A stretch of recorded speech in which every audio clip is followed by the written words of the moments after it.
Hello students, you are welcome to this channel of Asian Children Academy Senior Secondary School Chopasni housing board Jodhpur.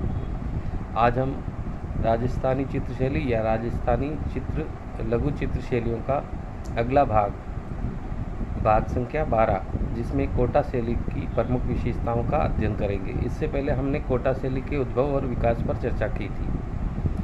हमें सामान्य जानकारी रखनी चाहिए कि कोटा शैली जो है वो बूंदी शैली से ही पृथक हुई थी और उससे मिलती जुलती थी। और कोटा राज्य की स्थापना 1631 ईस्वी में महाराजा माधो सिंह ने स्थापित किया था और उसी के साथ ही कोटा शैली अस्तित्व में आई और अपने वहाँ के शासकों द्वारा विकसित हुई। तो अब आज के टॉपिक में हम पढ़ेंगे राजस्थानी चित्र शैली का अगला पार्ट, कोटा शैली की प्रमुख विशेषताएं। तो सबसे पहला बिंदु है नारी सौंदर्य। कोटा शैली में नारी आकृति का चित्रण। कोटा शैली में नारी आकृति का चित्रण अत्यंत ही सुंदर हुआ है और नारियों की वेशभूषा में घाघरा और ओढ़नी पहने हुए चित्रित किया है। इसी प्रकार हम पुरुष आकृति और उसकी वेशभूषा के बारे में बात करते हैं तो वल्लभ संप्रदाय के प्रभाव के कारण नर नारियों को, ये यहाँ पर एक विशेष बात याद रखनी कि नर नारियों के अंग प्रत्यंगों का अंकन या चित्रण पुजारियों या गोस्वामियों की भांति पुष्ट प्रभावशाली बना दिया गया है। ये वल्लभ संप्रदाय के कारण जो है यहाँ पर पुरुष और नारियों के अंग प्रत्यंगों का अंकन या चित्रण जो है पुजारियों और गोस्वामियों की भांति पुष्ट यानी हस्तपुष्ट और प्रभावशाली आकर्षक बनाया।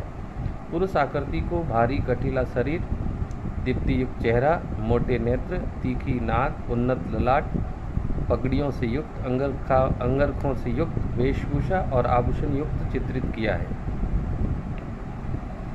तो ये पुरुष आकृतियाँ कैसी थी? तो शारीरिक रूप से गठन उनका भारी और दीप्तियुक्त चेहरा, मोटे नेत्र, तीखी नाक, उन्नत ललाट और पगड़ियों और अंगरखा पहने हुए विभिन्न प्रकार के वेश आभूषण युक्त चित्रित किया गया है। अगला बिंदु आता है शिकार के दृश्यों की बहुलता। कोटा शैली में शिकार के दृश्य बहुतायत बने हैं। कोटा शैली में शिकार के दृश्यों की बहुलता, शिकार के कई चित्र मिलते हैं जिसमें पेड़ पौधों, चट्टानों, वन्य पशु पक्षियों आदि के भव्य दृश्य चित्रित किए गए हैं। कोटा शैली के आखेट के दृश्य यानी कि वही शिकार के दृश्य जिसमें उस प्रदेश की चट्टानी भूमि और वनों में शेर और चीते के आखेट में लगे, यानी शेर और चीते के शिकार में लगे सपरिवार, पूरा परिवार का मतलब राजा, राजकुमार और सामंतों का चित्रण है जो अब विश्व विख्यात हो चुके हैं। यानी कि कोटा शैली के आखेट के चित्र यानी कि शिकार के दृश्य जो है विश्व विख्यात हो गए। ये चित्र कोटा शैली की निजी और सबसे अलग विशेषताओं से युक्त बन पड़े।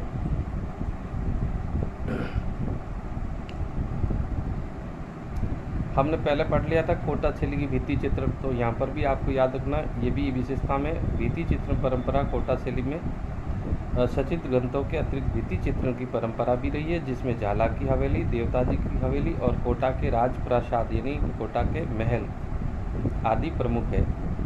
विषय वस्तु की बात करें तो जैसा कि बूंदी शैली में था वैसा ही इसमें भी विषय वस्तु वैसी ही है। कोटा शैली में रसिक प्रिया, राग रागिनी, शबीह चित्र यानी व्यक्ति चित्र, 12 मासा, षड ऋतु वर्णन और श्री कृष्ण लीलाओं का चित्रण अत्यधिक हुआ है। कृष्ण संबंधी विषयों के अतिरिक्त कोटा शैली में शिकार के दृश्य अधिक बने हैं। रंग संगति यानी कैसे रंगों का प्रयोग इस शैली के चित्रों में हुआ है। रंग संगति में कोटा शैली के चित्रों में हरा, लाल, सुनहरी रंगों का प्रयोग अधिक हुआ है। हरे रंग की पृष्ठभूमि में इन चित्रों में हरे रंग की पृष्ठभूमि है। गुलाबी भूरे रंग का समन्वय कोटा शैली की नितांत नवीनता को अभिव्यक्त करती है। आपको पता होना चाहिए कि बूंदी शैली में कौन से रंग की प्रधानता, हरे रंग की। वैसे कोटा में भी हरे रंग की पृष्ठभूमि है, लेकिन वहाँ पर गुलाबी और भूरे रंग का समन्वय भी काम में लिया गया, यानी मिलाकर के रंगों का मिश्रण काम में लिया।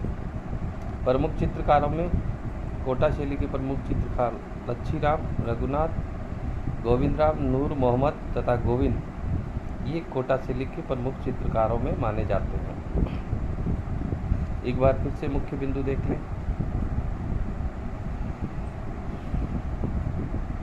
महाराजा माधव सिंह द्वारा स्थापित कोटा राज्य की जो विकसित शैली है वो कोटा शैली कहलाती है।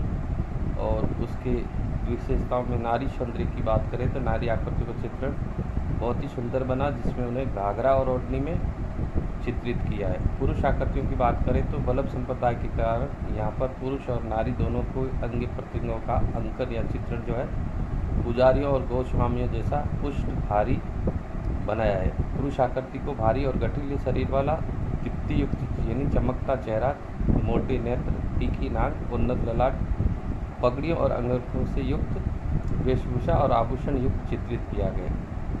तीसरे बिंदु में शिकार के दृश्यों की बात करें तो कोटा शैली में शिकार के बहुत से दृश्य बनाए गए। शिकार के कई चित्र मिलते हैं, जिसमें पेड़ पौधे, चट्टानें, वन्य पशुओं का भव्य चित्रण हुआ है। आखेट के दृश्य में प्रदेश की चट्टानी भूमि, वनों में शेर और चीते का शिकार में लगे राजा, राजकुमार और सामंतों का चित्रण भी विशेष रूप से है।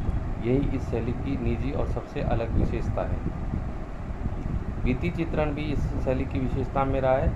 तो कोटा शैली में सचित्र ग्रंथों के अतिरिक्त भित्ति चित्रण की परंपरा भी रही, जिसमें झाला की हवेली, देवता जी की हवेली और कोटा के राजप्रसाद यानी महल इत्यादि प्रमुख है। विषय वस्तु में कोटा शैली में रसिक प्रिया, राग रागिनी, छवि चित्र, बारहमासा, षड्ऋतुवर्णन, श्री कृष्ण लीलाओं के चित्रण अत्यधिक हुआ। और इसके अलावा जो है वो शिकार के दृश्य भी अधिक बने हैं। रंग संगति की बात करें तो कोटा शैली में हरा, लाल, सुनहरी रंगों का प्रयोग अधिक हुआ। हरे रंग की पृष्ठभूमि में गुलाबी और भूरे रंग का समन्वय इस शैली की नवीनता को अभिव्यक्त करता है। प्रमुख चित्रकारों में लच्छीराम, रघुनाथ, गोविंदराम, नूर मोहम्मद तथा गोविंद को कोटा शैली के प्रमुख चित्रकार के रूप में माना जाता है। इस प्रकार से हाड़ौती की दो शैलियाँ थी, जो पहली बूंदी शैली और कोटा शैली, ये पूरी होगी। अगली जो है हम मेवात शैली पढ़ेंगे, जिसमें जयपुर शैली प्रमुख रूप से हमें अध्ययन करना है। अगले टॉपिक के लिए टॉपिक के साथ आपके साथ शीघ्र मिलेंगे। तब तक के लिए धन्यवाद। जय हिंद।